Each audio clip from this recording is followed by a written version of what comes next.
Hey guys, it's Timmy, and this is Pro Wrestling Unlimited as we are here on the 2nd of September. Yes, it's already September 2019 to talk about everything that went down on tonight's SmackDown Live. No, it's not SmackDown Live. Monday Night Raw. I was actually looking at a SmackDown Live logo as I said that. Tonight was Monday Night Raw. Tonight's Raw was interesting at times with some of the things that they did, but then at other times kind of just there. So it was like split between good and not good, to be completely honest. There were a couple things that like didn't make sense at all, and then there were things that were like, okay, I could see where they're going with that. So I don't know. We'll let some more people get in on the live chat before we do get going. We do have with us Jeffrey New, Diego V, or is it 5? I don't know. Kenny Omega, Imp Star, Fully Clutch, George John Cox, Ashton Tyler, Vindication, Beastie Boy, Kristen McNutt, Derek Bocek, Luke Might, Nicholas Altamore. What's going on, everybody? I see a lot of you guys are hyped already for that dang a Bayley heel turn that we got at the very end of the show, which I have a couple things to talk about. Not just the heel turn, but the way it happened. And the way it just... I'll talk about it when we get there towards the end, but... I don't know. Leading in the chat. Give me 1 second. This kind of doesn't make sense to me.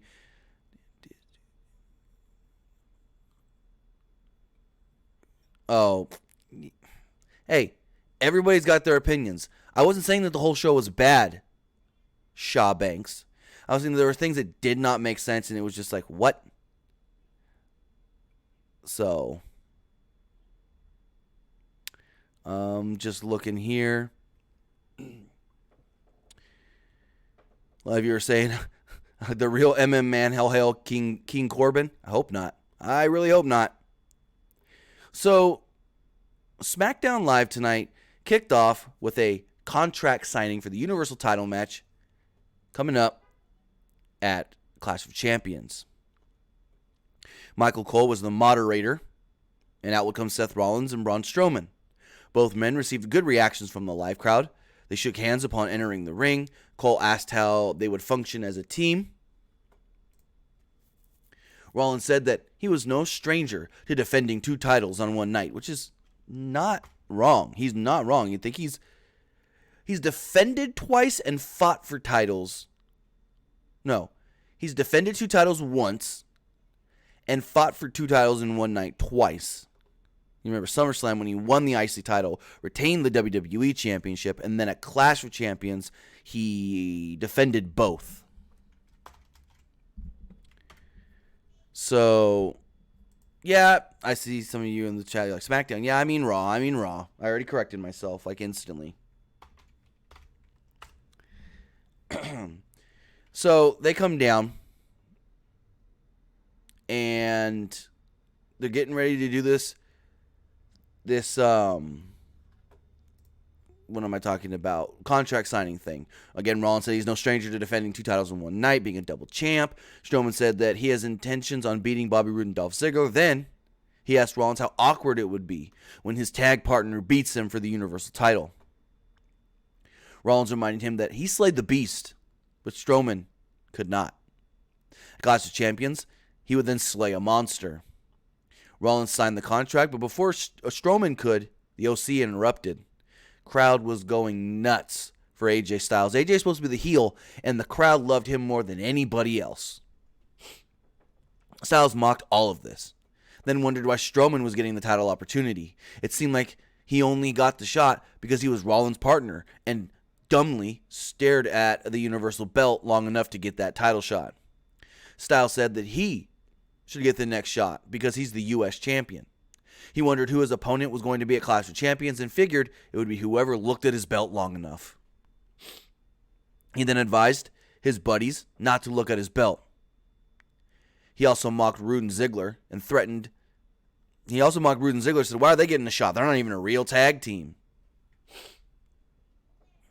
Cole tried to calm him down, saying, hey, you guys can't be here. You guys need to leave. Please, we're trying to conduct a contract signing. And Styles just goes, shut up, Cole. And the crowd went nuts. Well, we basically said, shut up, Cole. I'll slap your teeth down your throat. Crowd loved it. Styles ripped up the contract and tossed it in the air. Strowman threw the table at him and knocked AJ out of the ring. I don't know if AJ... I assume AJ's okay because we saw him a little bit later.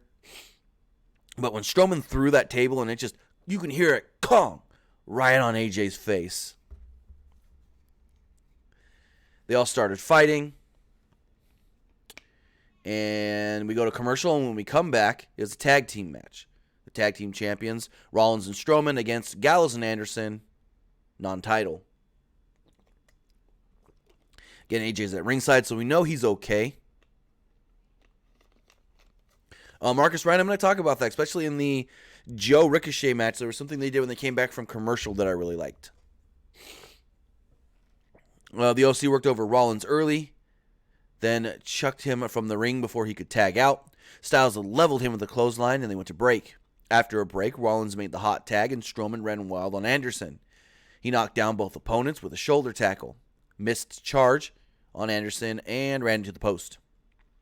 Rollins gave Anderson a flying knee, then knocked Styles off the apron.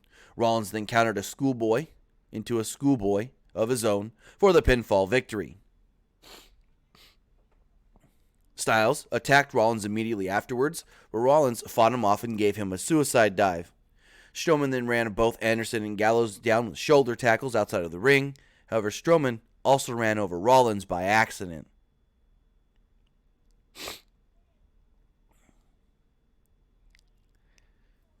Ziggler and Rude then ran down to attack Strowman. The OC joined in, and they drove him into the steel steps. Rollins tried to make the save, but Ziggler superkicked him, and Rude gave him a glorious DDT. All these heels, except Styles, gave Strowman a magic killer. Then they picked him up for a Styles could give him his finisher, the Phenomenal Forearm. So we go to the back, and Charlie Caruso interviewed Cedric Alexander, who commented on Baron Corbin playing a dress-up last week with the crowd. Then, out of nowhere, all of a sudden, he was attacked by the OC, and they laid him out. Cole then asked Renee, what was that all about? Why would they attack Alexander? So we got a 4-ish minute match. Rude and Ziggler against Hawkins and Ryder. Ziggler superkicked Hawkins, and then Rude gave him a glorious DT for a pinfall. Not really much else to talk about. Really nothing else happened. There were commercials for The Undertaker at SmackDown next week in Madison Square Garden, and Becky Lynch later tonight on the Steve Austin, was straight up Steve Austin after Raw. Excuse me. So then we got Lacey Evans versus Natalya in a 5-minute match that was actually probably one of, if not the best Lacey Evans match I've seen. Evans made her entrance, and as she got to the bottom of the ramp, Natty's music would hit. And this was a little awkward. So Natty runs down, and she stops behind Lacy. Lacy turns around, and she shoulder tackles Lacy. It was the way it all came off was a little awkward, but everything else, I liked it. I thought it was good. She drove Evans down with her shoulder, like I stated, and threw her into the ring. Natalya and she jumped into the ring and called for Lacy to jump in with her. Evans at one point missed a moonsault. Then Natalya came back with a clothesline and a snap suplex. Natalya called Evans a nasty bitch. As Natalya attacked Evans in the ropes, the referee pulled her off. Evans tossed her handkerchief in Natty's face and then clocked her with the woman's rights and pinned her 1, 2, 3. So Lacy, who had been beaten a bunch and then disappeared and then came back, just beats Natty like that. Again, I thought this was one of the best Lacey Evans matches I have seen. So kudos to Natty. We then got a Becky Lynch promo. Cole plugged that later tonight, Lynch will team with Bayley to take on Alexa Bliss and Nikki Cross, calling it the first ever Women's Championship Showcase. Say that 5 times fast. Lynch said Banks bumbled her way through all of her excuses last week, calling it a bunch of crap. She said Banks had nothing to complain about, nothing that Banks noting that Banks was the centerpiece of NXT and even main evented all the time once she was on Raw, while Lynch was an afterthought. Lynch said that Banks and Charlotte Flair were paraded around like the frauds that they were. But she showed the Flairs why she's the man. And it was time to teach Banks the same lesson. Garland chanted for Becky. Lynch said that Banks left with nothing after WrestleMania, but Bayley has done just fine on her own. She said it must have hurt Banks that Lynch is the face of the company, because it really could have been Banks in this position. Sasha would come out on the stage. Banks said that Lynch was right. She was supposed to be in the main event and be on all the posters. But the only reason Lynch got the spot was because Nia Jax broke her face. Sasha then said, man, maybe Nia should have broke my face. Banks reminded her that she left her laying a few weeks ago. Lynch then dared her to fight.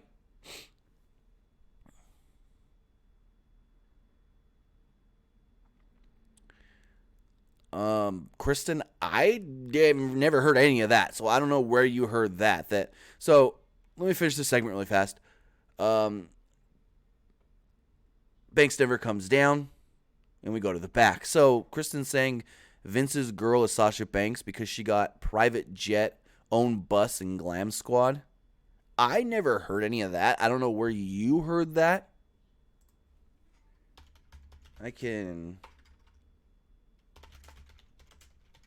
Give me 1 second.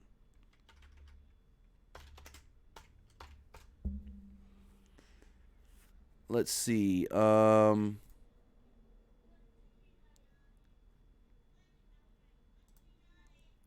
I see where you're getting that from. It was a tweet Sasha Banks sent out, maybe, if I'm seeing this correctly. Millions, private jet, own bus, glam team, answers to no one. Thank you, Vince. I think that's just playing it up with the character that's going on right now with Sasha Banks. I highly, highly doubt, I could be wrong, that she's just going to leave and they're going to give her all of that. They're actually going to give her all of that. I highly doubt it. I think that was a tweet. I mean, if you look at this photo, it looks like she's in a car. It doesn't look like she's on a bus or in a private jet. Again, I could be wrong, but I honestly doubt highly that she just left after Mania and said, I'm not coming to work till I get what I want kind of deal. I doubt that she just left and got all of that. I highly doubt it.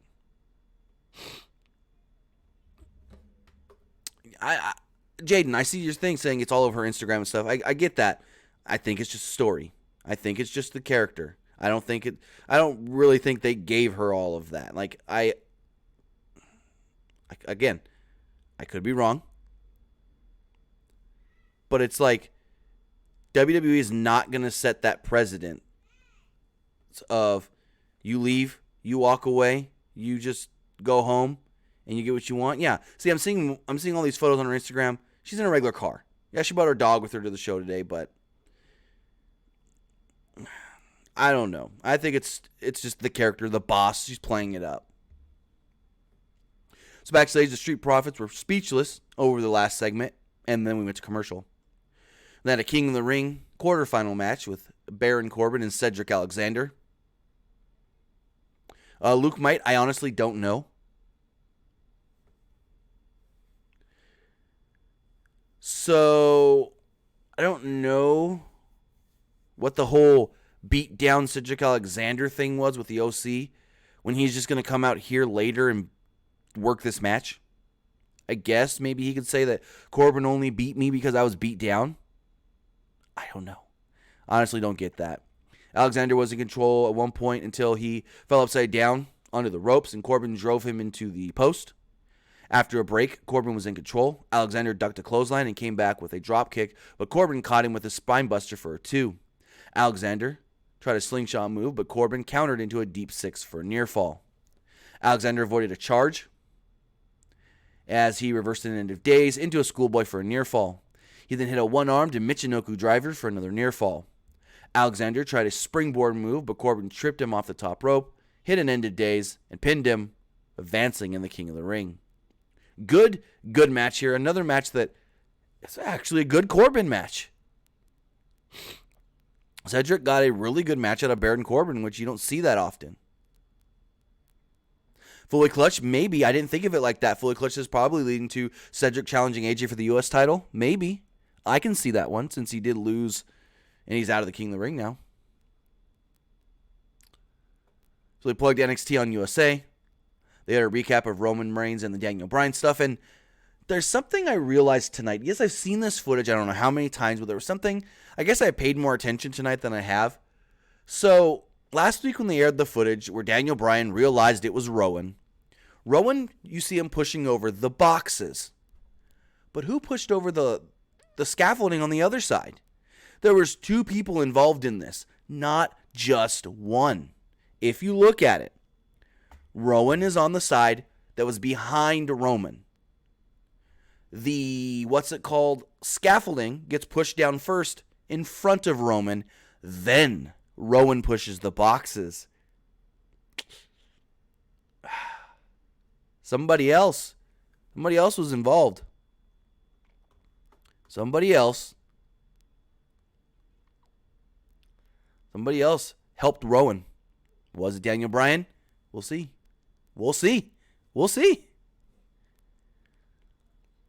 So Charlie Caruso interviewed Bayley.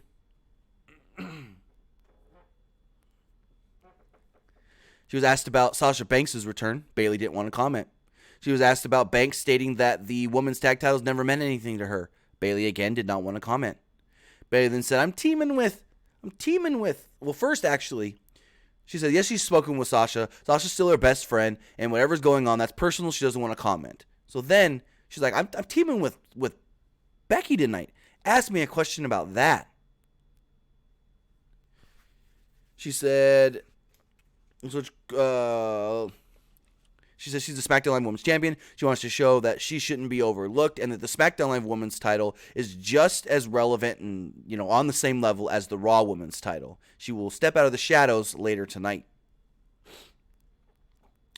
We then got a 1.5-minute match. Viking Raiders beat 2 jobbers. I didn't even get their names. Before the match, Caruso interviewed them. The 2 jobbers who drove here all the way from Pittsburgh. Baltimore crowd booed that. One of the jobbers said that they'd make the Viking Raiders look like a couple of Baltimoreans. A little cute line there. Viking Raiders won with the Viking experience. Literally 1.5 minutes, if that. So backstage, Sarah Schreiber, who appeared to be hiding in a corner, approached Banks and asked her if she was rooting for her friend tonight in Bayley. Banks yelled at her to get out of her face. We then learned that Stone Cold Steve Austin has put his hat in the ring to moderate another contract signing for Braun Strowman and Seth Rollins, and he will do it next week at Madison Square Garden. So then, we get a 15 to 16-minute match. King of the Ring quarterfinals, Samoa Joe, Ricochet. This match was great. Samoa Joe was in control early until Ricochet sent him to the outside and nailed a moonsault off the barricade. Back in the ring, Joe hoisted Ricochet up, crossed his legs, then drove him into the mat. Ricochet followed later with a lion salt for a 2. Ricochet landed awkwardly on his feet, then Joe caught him with a Uranagi before driving him into the barricade. After a break, Ricochet came back with a forearm, front dropkick, springboard clothesline, and shooting star press for a 2. Joe avoided a move off the top and hit a power slam for a 2 count. Ricochet fought back with a super kick and a space flying tiger drop. Ricochet went to the top, but Joe went up and caught him in the coquina clutch. Ricochet countered and sent them both off the top. Each man then fell to the mat with their shoulders on the ground.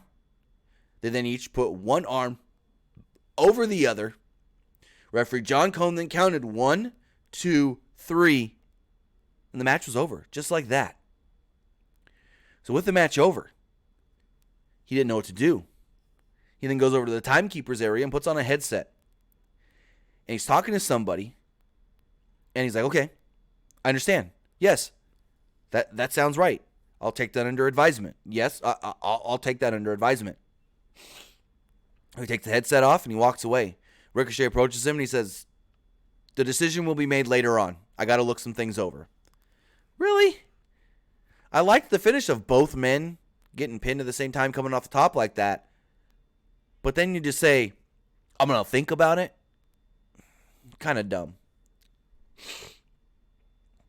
So Strowman confronted Rollins about Austin being involved next week. He thought maybe they were in cahoots. Rollins noted how ridiculous this was. I don't know why I read that as Ricochet. And how ridiculous it was that Strowman was worried about that after they got jumped by 5 guys. Rollins let him know that he's turned his back on his partner before, and he's going to get stabbed in the back again. Rollins assured him that I'm not going to do any of that. He said that Austin's moderating next week, and that's all that it is. Strowman said if Austin got in his face, Austin will get these hands. So then we got a brand new episode of the Firefly Funhouse.